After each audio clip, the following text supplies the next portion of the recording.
Hi friends, welcome to my channel. இன்றைக்கி நம்ம சேனலில் என்ன பார்க்க போகிறோம் அப்படின்னா, சிம்பிளான எனக்கு தெரிஞ்ச ஒரு டிப்ஸை தாங்க உங்களோட ஷேர் பண்ண போகிறேன்.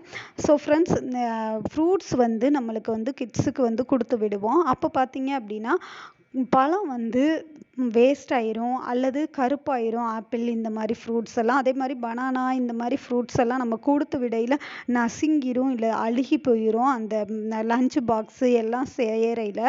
ஸோ அந்த ப்ராப்ளம் இல்லாமல் நம்ம பசங்களுக்கு வந்து ஃப்ரூட்ஸ் கொடுத்து விடலாம் பனானா அப்படின்னா இந்த பாக்ஸ் ரொம்ப யூஸ்ஃபுல்லாக இருக்குதுங்க. இது வந்து பனானா நம்ம வந்து வச்சுக்கிடுறதுக்காக இந்த மாதிரி ஷேப்பில் பனானா ஷேப்லேயே பாக்ஸ் கிடைக்குதுங்க. இது 50 rupees தான். ஸோ இதில் வந்து பனானா வச்சு விட்டோம் அப்படின்னா 1 days ஆனாலும் நசுங்க மாட்டேங்குது, வேஸ்ட் ஆகவும் மாட்டேங்குதுங்க. ஸோ இதில் சின்ன சின்ன ஹோல்ஸ் கொடுத்துருக்கிறதுனால காற்றோட்டமாகவும் இருக்குது. ஸோ அதனால பசங்க ஸ்நாக்ஸ் டைமில் எடுத்து சாப்பிட்றதுக்கு ஈஸியாக இருக்குதுன்னு என்கிட்ட சொன்னாங்க. ஸோ அந்த விஷயத்த உங்களோட நான் ஷேர் பண்ணணும்னு நினச்சேன் ஃப்ரெண்ட்ஸ்.